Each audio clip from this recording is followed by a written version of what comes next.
은혜 받으실 말씀은 디모데후서 4장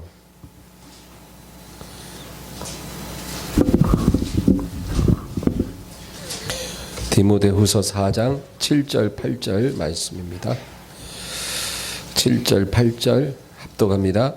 나는 선한 싸움을 싸우고 나의 달려갈 길을 마치고 믿음을 지켰으니 이제후로는 나를 위하여 의의 면류관이 예비되었으므로 주 곧 의로우신 재판장이 그날에 내게 주실 것이며 내게만 아니라 주의 나타나심을 사모하는 모든 자에게 도니라. 아멘. 할렐루야. 오늘 우리가 읽은 본문은 사도 바울의 인생관입니다. 우리의 인생을 살아갈 때 그 인생에도 철학이 필요하잖아요. 사람마다 인생관이 있는 것입니다. 근데 그 인생관이 잘못되면 그 인생도 잘못되고, 인생관이 바르면 바른 인생을 살 수가 있을 것입니다. 우리가 하나님을 믿는 신앙 안에서 올바른 인생관이 필요한데, 위대한 사도의 인생관은 오늘 우리가 읽은 이 말씀이라고 볼 수가 있습니다. 여기서 바울은 자기 삶은 딱 세 가지만을 생각하고 살아왔다, 그 얘기예요. 첫째는 내가 이제까지 선한 싸움을 싸웠다. 그렇죠? 선한 싸움. 싸우면 안 돼요. 근데 선한 싸움은 싸워야 돼요. 선한 싸움은 영적인 싸움을 말합니다. 영적인 싸움. 이 세상에서 먹고 살기 위해 생존 경쟁하고, 저 앞사람 내가 끌어내려야 내가 저 자리에 올라갈 수 있고, 막 그런 싸움이 아니고, 정치인들이 하는 그런 싸움도 아니고, 영적인 싸움. 하나님 앞에 내가 영적으로 살기 위해서 싸워야 된다는 거예요. 왜냐하면 우리를 무너뜨리려는 악한 세력이 있기 때문에, 악한 권세가 있기 때문에, 이 세상에는 우리를 넘어뜨리려고 하는 그런 흑암의 권세가 있기 때문에 그 권세를 우리가 맞서서 이겨야 되는 거예요. 근데 혈과 육으로는 안 돼요. 성령의 도우심으로 이기는 거예요. 그게 영적인 싸움인데, 그 싸움을 싸웠다, 그렇게 고백하는 거예요. 그러니까 이 바울의 고백처럼 우리도 우리의 생에 이 영적인 싸움을 끝까지 잘 싸워야 됩니다. 그래서 우리가 기도하는 거예요. 우리가 성경 보는 거예요. 왜냐하면 이 두 가지 무기를 하나님이 주셨거든요. 이 두 가지를 가져야 성령이 너희 위에 부어질 것이다. 그거예요, 하나님. 그래서 우리가 내 힘으로는 안 되니까 성령을 덧입기 위해서 기도하고 말씀 보고, 기도하고 말씀 보고, 그렇게 하는 거예요. 하루라도 그거를 게을리 하면 영적으로 무력해져요. 그래서 매일 그 일에 힘써야 돼요. 아침에 눈 뜨면 기도하고 말씀 보는 게 제일 중요해요. 저녁에 잠자리 들기 전에 기도하고 말씀 보는 게 제일 중요해요. 내 영혼이 갈 곳 없을 때 어디 가야 돼요? 주님의 날개 그늘 아래. 그 아래 가서 주님 찬양하고 기도하고 말씀 묵상하면 주께 힘을 얻고 그 마음에 시온의 대로가 있는 자는, 그 찬양 시편처럼 주님께 힘을 얻는 거예요. 할렐루야. 사람 찾아가 보세요. 그런 힘이 오나. 주님 날개 밑에 가서 찬양하고 기도하고 말씀 묵상해야 주님이 힘 주시는 거예요. 그러면 그 사람은 시온의 대로가 열린다. 그렇게 약속하신 거예요. 그래서 이 싸움을 매일 싸워가야 돼요. 사도가 갔던 그 길을 우리도 가야 돼. 그리고 두 번째는 달려갈 길을 마쳤다. 그렇게 말하거든요. 그러니까 여러분, 우리가 코스를 잘 잡아서 가는 것도 중요하고요. 완주하는 게 너무너무 중요한 거예요. 네. 완주를 해야 돼요. 완주. 끝까지 피니시 라인까지 가야 돼요. 근데 바울은 내가 그 길을 마쳤다 그랬거든요. 그러니까 우리도 우리에게 주어진 길을 완주해야 돼요. 그게 우리 생의 두 번째로 중요한 일이다. 그리고 세 번째로 믿음을 지켰노라. 가장 소중한 거를 잃어버리면 다 소용없어요. 뭐 선한 싸움 암만 싸우고 달려갈 길 완주했는데 보니까 믿음을 잃어버렸네. 그러면 안 되는 거예요. 여러분, 엄마가 초등학생 아들한테 심부름을 시켜요. 너 이거 엄마가 주는 거 이거 보따리 들고 너 저 부산에 있는 외삼촌 댁에 가서 이거 드리고 와라. 그렇게. 초등학생 뭐 그런 심부름 시키는 엄마는 없겠지만 어쨌든 그렇게 아들한테 심부름을 시켰다 쳐요. 그러면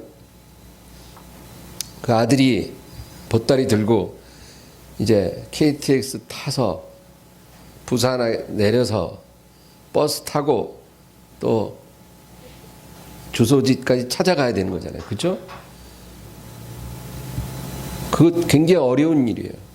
근데 아들이 도착을 잘 했다는 거예요. 아, 근데 그만 버스에다 보따리를 놓고 내렸다네. 도착지까지 잘 간 건 좋은데 엄마가 이거 전달해라 했는데 그건 잃어버린 거예요. 그럼 무슨 소용이 있어요? 거기 간 게. 그렇죠? 그러니까 길 잘 찾아가서 도착 잘하는 것도 중요하지만 보따리는 지켜야 돼요. 그게 믿음이에요. 믿음. 내가 믿음을 지켰노라. 여러분, 우리가 이 세 가지를 명심하면 주님이 우리에게 마지막 날에 의의 면류관을 주십니다. 이게 뭐예요? 주님의 칭찬이에요. 네가 잘 살았다. 네가 참 잘했다. 내가 널 정말 자랑스럽다. 그렇게 주님이 우리를 칭찬을 해주시려면 오늘 이 바울의 인생관이 내 인생관이 되어야 돼요. 세 가지. 선한 싸움을 잘 싸우고 달려갈 길 완주하고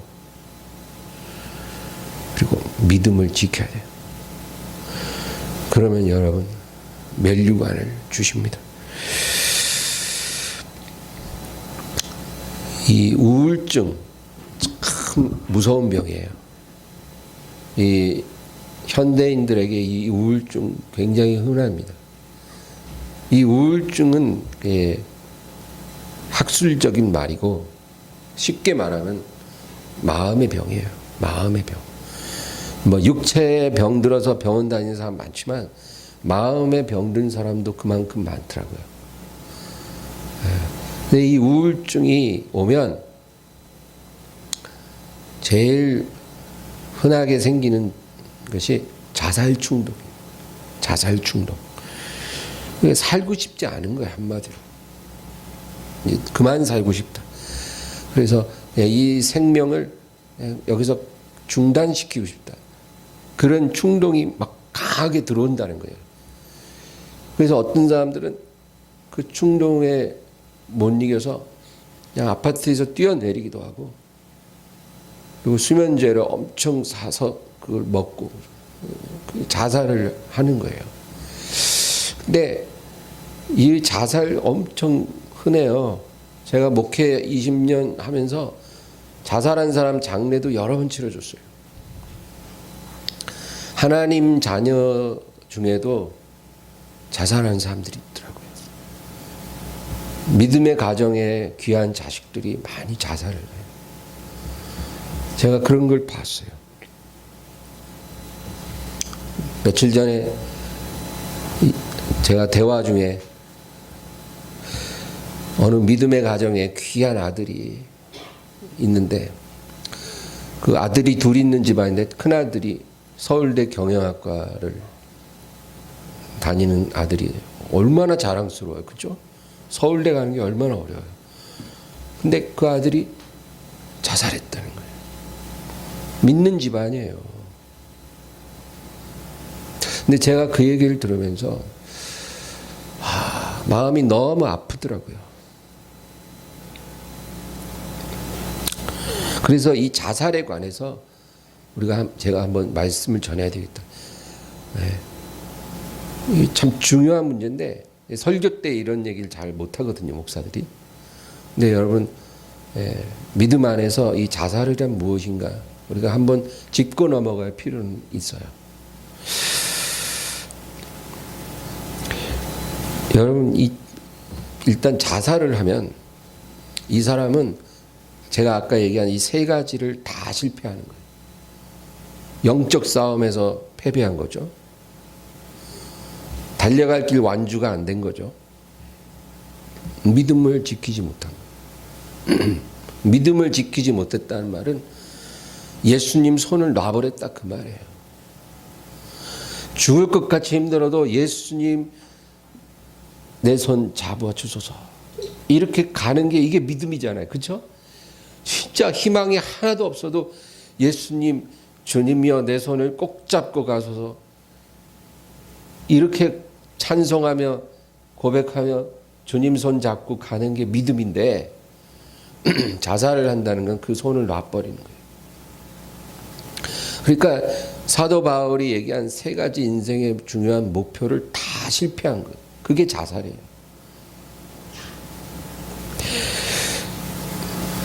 베드로후서 3장 14절을 제가 읽어볼게요. 주 앞에서 점도 없고 흠도 없이 평강 가운데서 나타나기를 힘쓰라.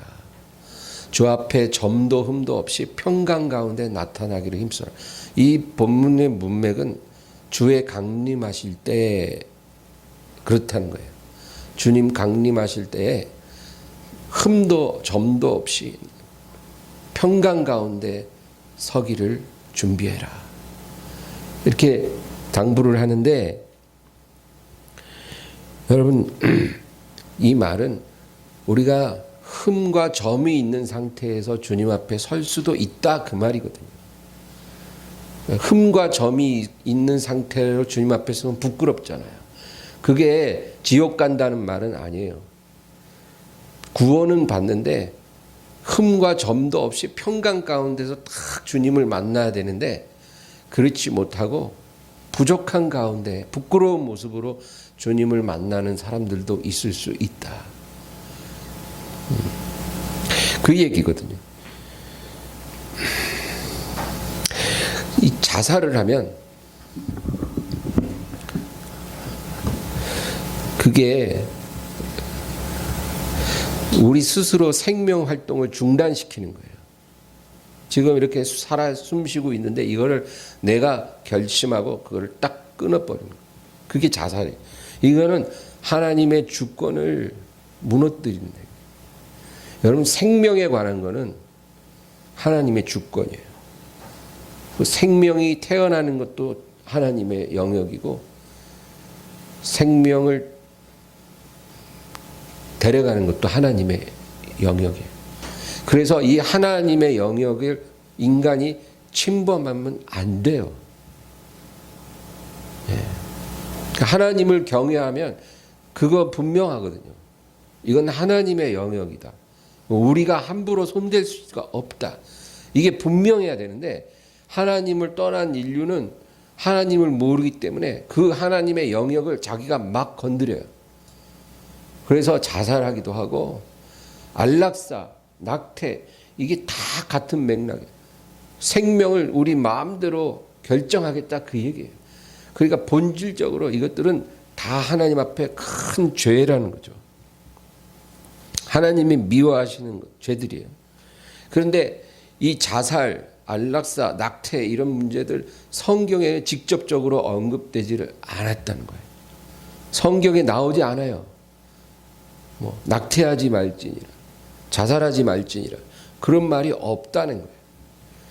그런데 10계명에 6계명에 보면 살인하지 말지니라 그랬거든요. 그 범주에 이게 다 들어가는 거예요. 남을 죽이는 것도 살인이고 나를 죽이는 것도 살인이고 심신이 극도로 약해진 사람의 생명을 중단시키는 것도 살인이고 태 속에 있는 아가를 없애는 것도 살인이에요. 그러니까 살인하지 말라는 그 계명 안에 이 모든 게 다 들어있는 거예요. 그러니까 분명한 거는 이런 것들은 다 하나님 앞에 큰 죄라. 근데 자살을 하면 무조건 지옥에 떨어집니까? 그렇게 누가 질문을 한다면 거기에 대해서는 우리가 함부로 판단하면 안 된다라는 거예요. 왜냐하면 거기에 대해서 하나님이 분명하게 말씀하신 건 없기 때문에 그게 죄라는 거는 분명한데 죄 있다고 다 지옥 가지는 않거든요. 그래서 자살한 사람이 다 지옥에 떨어지는 건 아니고 그 영혼이 하나님 앞에 어떤 판단을 받느냐 그게 중요한 거예요. 비록 흠과 점이 있는 상태로 하나님 앞에 서게 될 거지만 하나님이 그 사람을 어떻게 판단하느냐가 중요한 거예요. 그래서 우리가 자살한 사람의 운명에 대해서 함부로 속단하고 말하면 안 돼요.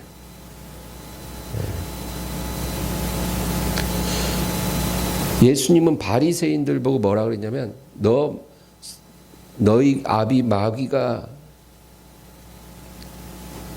그렇게 말해요. 너희 애비 마귀. 그러니까 그 말은 뭐예요? 그 바리새인들은 행위로는 굉장히 옳은 사람들이에요. 그런데 그들의 애비가 마귀래요. 구원 못 받았다 그 말이에요. 그 사람들. 지금 죽으면 다 지옥 간다 그 말이에요. 그건 주님의 판단이에요. 사람이 눈으로 볼 땐 바리새인들이 굉장히 거룩한 사람들인데 주님이 판단하실 때는 저들의 애비가 마귀다.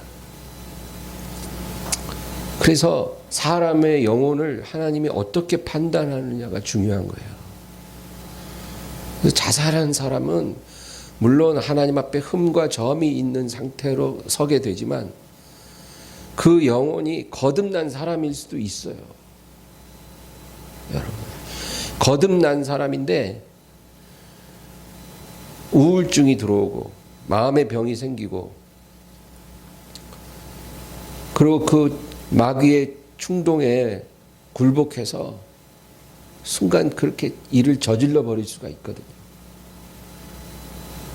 그 영혼이 어디로 갈지는 하나님만 아시는 거예요.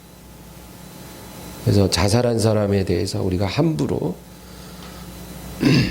비난하거나 그 운명을 우리가 말해서는 안 된다. 그래서 오늘 제가 여러분과 나누고 싶은 거는 삶을 대하는 성도의 자세는 무엇이냐. 거기서 우리가 중요한 거는 우리가 언제까지 사느냐가 중요한 게 아니라 어떻게 사느냐가 중요하다 그 얘기예요. 언제까지 사느냐 그거는 우리가 신경 쓸 게 아니에요. 그건 하나님의 영역이에요. 하나님이 정하는 거예요. 저와 여러분 이 자리에 있는 우리가 언제까지 살지 누가 알아요? 몰라요. 하나님 그거 절대 안 가르쳐줘요. 하나님의 영역에 속한 거는 하나님이 안 가르쳐줘요. 기도 한번 해보세요. 가르쳐주나. 자, 언제 죽어요? 아무리 기도해도 안 가르쳐줘요. 그건 하나님의 영역. 그거 안 가르쳐주는 거는 몰라도 된다 그 얘기예요. 그러니까 안 가르쳐주는 거예요. 나 잡아봐라. 그게 아니고 몰라도 되니까 안 가르쳐주는 거예요. 그러니까 신경 쓰고 살지 말고 그런 거는 중요한 거는 어떻게 사느냐. 어떻게 살아요? 답은 분명해요. 바울의 인생관을 그대로 따라가면 돼요. 선한 싸움 열심히 싸우고 달려갈 길 완주하고 중간에 포기하려 하지 말고 사업 부도 맞고 망했다고 막 자살하고 그런 사람 너무 많잖아. 그러지 말고 대학 떨어졌다고 아파트에서 떨어지고 그런 거 하지 말고 끝까지 그리고 믿음 지킴 그거예요. 그렇게 사는 게 중요하다. 고린도후서 1장 8절에서 9절을 보면 힘에 지나도록 심한 고생을 받아 살 소망까지 끊어지고 우리 마음에 사형 선고를 받은 줄 알았으니. 이 바울이 전도행하다 너무너무 힘들어서 뭐라고 그러냐면 너무 힘들어 살 소망이 끊어지고 우리 마음에 사형 선고를 받은 줄 알았다. 사형 선고를 받았다는 말이 아니라 사형 선고를 받은 줄 알았다. 그렇게 말해. 그러니까 여러분 마음에 사형 선고 받는 게 뭐냐면 너 이제 죽는다 그 얘기거든요. 히스기야에게 하나님이 이사야 선지자를 보내서 너가 죽을 거니까 너는 내 집에 유언하라. 네가 살지 못하리라. 선지자 와서 그렇게 얘기해 줬거든요. 그 말은 이제 사형 선고하신 거예요. 너 이제 죽을 거니까 네 집에 유언해라. 그게 이제 사형 선고예요.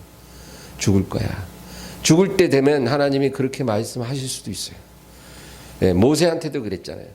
너가 지금 올라가는 그 느보산 정상에서 네가 맑은 날씨에 가나안 땅 한번 쫙 보고 너는 거기서 죽어 장사되리라. 하나님이 그렇게 말씀해 주셨거든요. 그게 사형 선고예요. 근데 사도 바울이 너무 힘들어서 내가 사형 선고 받은 줄 알았다. 그 말은 이제 여기서 죽는구나 이렇게 생각이 된다 그 얘기죠. 근데 여러분 사형 선고를 하시는 분도 하나님이고 사형을 집행하는 분도 하나님이에요. 그러니까 그건 우리 영역이 아니다. 우리가 할 일은 그 세 가지 명심하고 사는 거예요. 우리가 그렇게 열심히 살면 그 마지막 끝에서 우리가 주님의 칭찬을 받을 거예요. 나의 가는 이 길 끝에서 나는 주님을 보리라. 그 가사처럼 우리 가는 길 끝날 때 주님을 보게 될 주님의 위로를 받게 될 것입니다.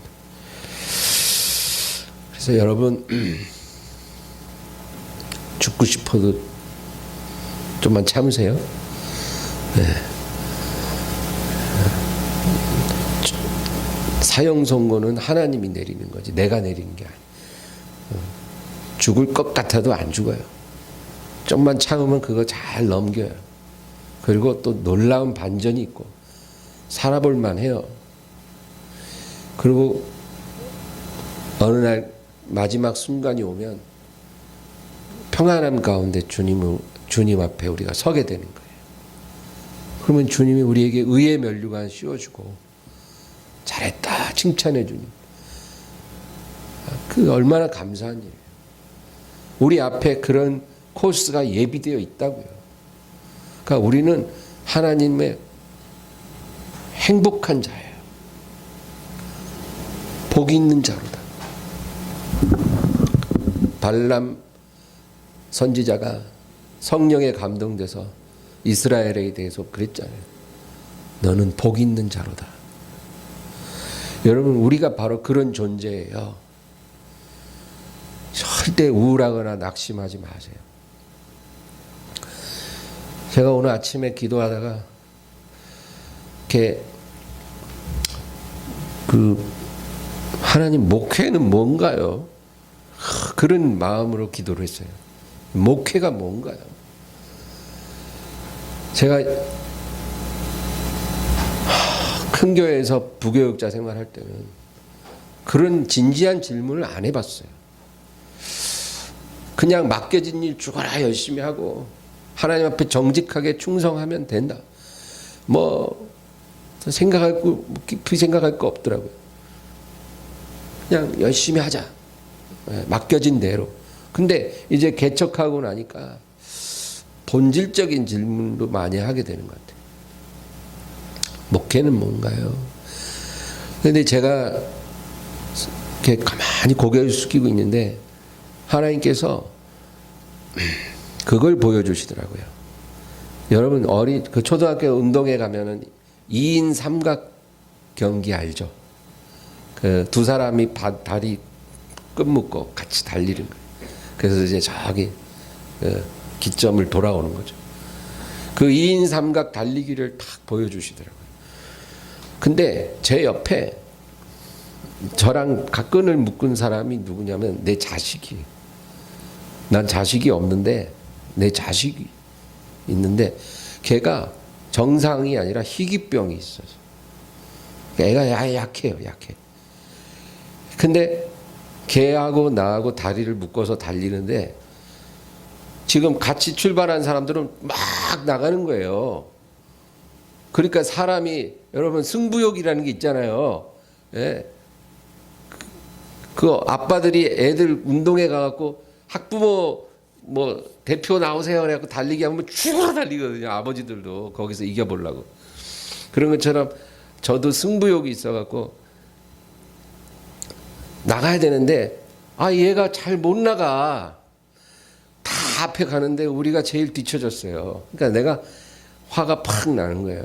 왜 이렇게 못 와? 근데 제가 무시하고 먼저 막 갔다가는 얘가 너무 무리가 돼요. 병이 있기 때문에.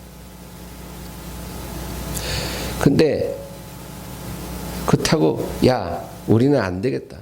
뭐 이거는 우리가 할 수 없는 거야 하고 포기하자. 이러고 포기하면 얘가 상처받아. 너무 빨리 가면 얘가 무리하게 되고 너무 그냥 포기해버리면 얘가 마음에 상처를 받고. 그러니까 얘한테 맞춰서 승부에 신경 쓰지 말고 끝까지 완주해서 돌아오면 그게 제일 좋은 선택이더라고요. 근데 하나님이 이게 목회야. 너 혼자 그냥 열심히 달려갖고 돌아오는 그게 아니고 내가 너한테 붙여준 사람들 네 옆에 묻고 그 사람들 눈높이로 그 사람들의 속도에 맞게 너를 맞춰주면서 그 사람이 상처받지 않고 끝까지 완주할 수 있도록 네가 같이 있어주는 거야. 그게 목회야. 네가 그거를 깨달아야 된다. 이제 제가 오늘 아침에 큰 은혜를 받았어요. 그래서 여러분 저는 이제 그런 마음으로 목회를 하려고 노력할 겁니다. 근데 목사만 그런 게 아니라 우리 다 마찬가지예요. 여러분 가정에 남편 있잖아요. 자식 있잖아요. 주변에 약한 사람들 있잖아요. 그 사람들을 우리가 섬겨야 돼요. 같이 가야 돼요. 내 속도로 막 빨리 가도 안 되고 그냥 포기해도 안 되고 딱 다리 묶고 그 사람 속도에 맞춰서 끝까지 주어진 길을 완주해야 돼요. 주님이 오실 때까지. 그러면 하나님께서 우리에게 칭찬을 해 주실 것입니다. 그렇게 살아가기를 주의 이름으로 축원합니다. 우리 말씀 생각하면서 합심해서 간절히 기도하겠습니다. 주여 주여 주여